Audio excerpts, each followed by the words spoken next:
Okay, hey, this is Mark coming to you from Baker's Green Acres, and today's, well, Tuesday. If you're watching this, you know what day it is. These live videos are pretty awesome. Having a conversation with a friend of mine last night. First of all, I think like doing live videos is sort of like a therapy. For somebody that works alone all day long, you have a really great idea and you want to put it out there and see if it sticks to the wall like a piece of spaghetti. But I was having a conversation with a friend last night about our Homesteaders Guild operation that we're doing, and if you guys don't know what that is, it's an online instructional 12 weeks, and week by week we pick a different subject and then we expound on that subject, and then we have a support call on Tuesday night that's done by a Zoom call, and that's where you go online, and so it's like you're sitting in a classroom, and I would be the guy in the front of the classroom teaching, and I pontificate on the subject a little bit, and then we have questions and answers, and a lot of people come into the conversation. It gets pretty good. It's a way to stay motivated in the homesteading business, or homesteading, I shouldn't say business, I should say way of life. Homesteading, you know, I've been in this for a long time now, and what I have found is you have a lot of people telling you how it ought to be done. And so it's hard to discern the way to go sometimes. But for me, it became clear, you know, about a year ago that agriculture there's a move to control agriculture, control the food, and you control the people. And so if you're in the homesteading mode, you're basically working a part-time job. And your homestead is where you recreate, it's where you have fun, it's where you procure your food from, it's where you stimulate your inquisitiveness, it's where you teach your kids. It's a way of life, all right? And the problem with commercial agriculture is you're forced to partner with the state on it because they want control. They always want control. And they're pretty good at it. They're pretty good at getting control. And a lot of you people that know me because of their quest to take control of my commercial operation years ago.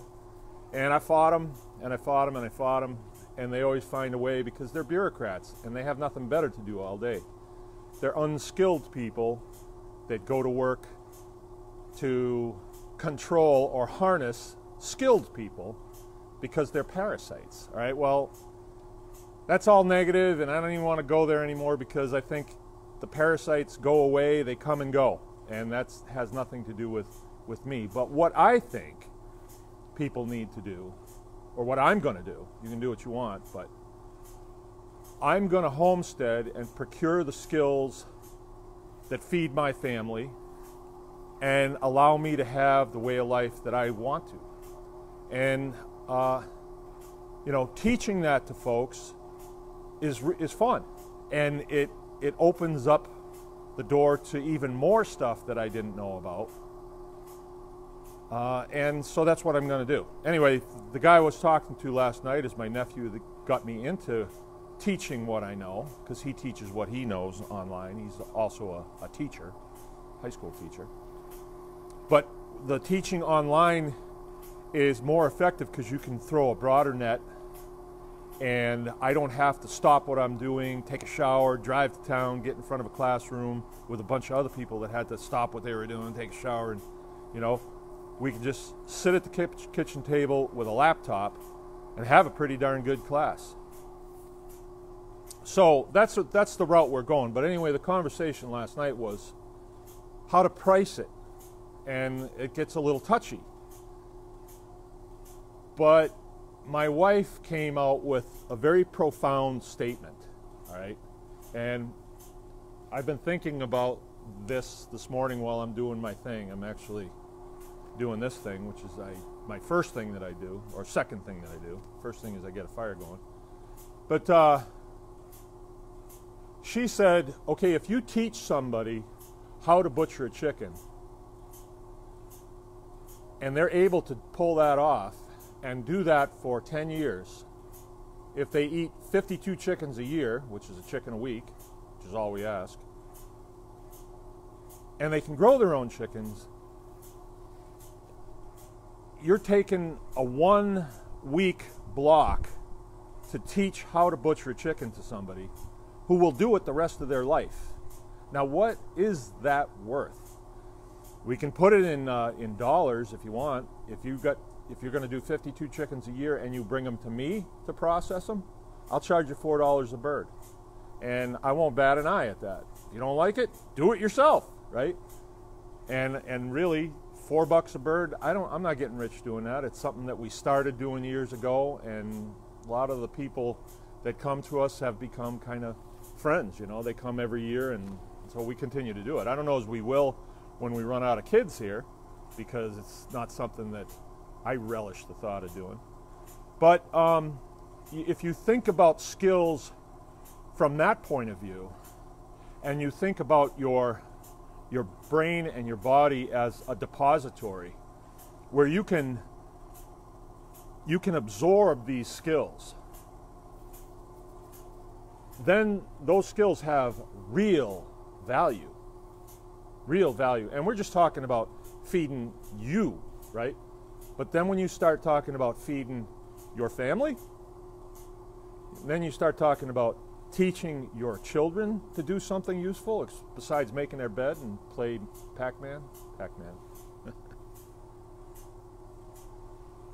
I mean, those skills are, I don't know how we miss those. I mean, we are really good at other things, but we've missed those skills somehow. And I think those skills are paramount, absolutely paramount.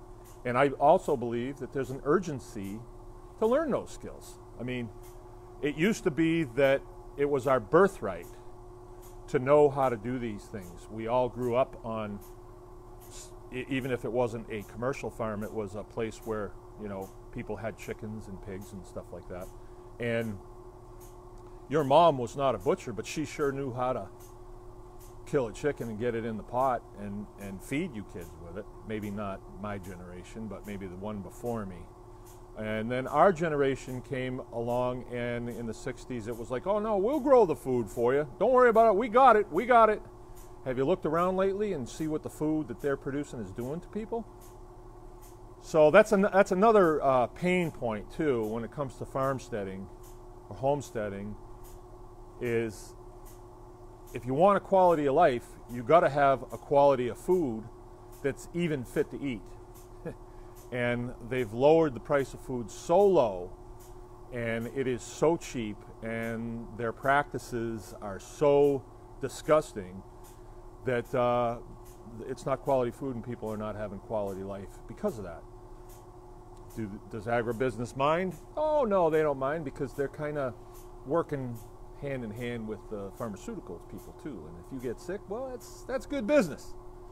So one of the ways to break from this whole matrix that they put you on is to homestead and kind of do your own thing and keep your head down, produce your own food, share skills amongst each other. That is what a guild is all about.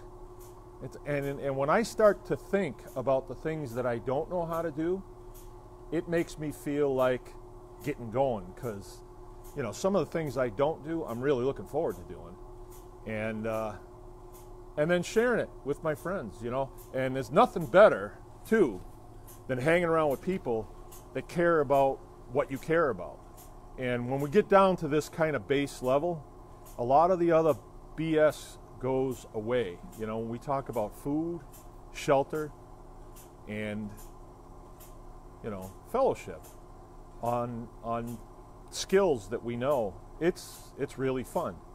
So anyway, that's not meant to be a sales pitch. It was really meant to be just like if the light came on in my head this morning, that if I sat down and I built a resume, not a resume designed to get a job, a 9 to 5, you know, with a bunch of lies in it about, you know, budgets and all this other stuff that I've done, but really sit down and say, I know how to do this, I know how to do this, I know how to do, in my mind saying, no, I know how to do that. And I'm not going to lie, my own resume, my training records of what I know how to do, I've learned how to do a lot of things, and it's been a real ride. A lot of it was necessity. A lot of it was from frustration. Like, I'm really good at building fences because I've had these guys standing at the top of the driveway when I come home from doing whatever. And when that happens, it makes you feel like, I want to do this right. So I want to know how to do this. So it's a combination of research and doing it and failing that brings me to a place where, no, when it comes to building a corner post, I think I got that one. I think I got that one nailed down. Or, you know, that's an example. And now my day is full. I start out by milking, then I'm butchering until probably about 4 o'clock, and then I got one of my kids coming over going to help me put in a door in one of our back rooms. So I really have a full day of things that I need to do and things that actually yield. Now, I'm not advocating quitting your 9 to 5. I'm just saying get a part-time job as a homesteader. Now, things may change in our country. You know, a lot of the parasites, you'll notice if you see a shark that goes around, the ones that actually hunt, and they have those little things that cling on to them that just take they live off the work of the shark. Those things eventually fall off. And we do have a society right now, state government, local government, full of parasites. People that don't know how to do anything, don't care to know how to do anything. They just know how to make laws and take your money away. I heard that Lansing is going to put together a group of people that's going to inspect our septic systems. So they're going to have septic system inspectors. And I know that that's going to cost somebody some money, not the government. Anyway, there's my rant for the day. Mark from Baker's Green Acres. Bye.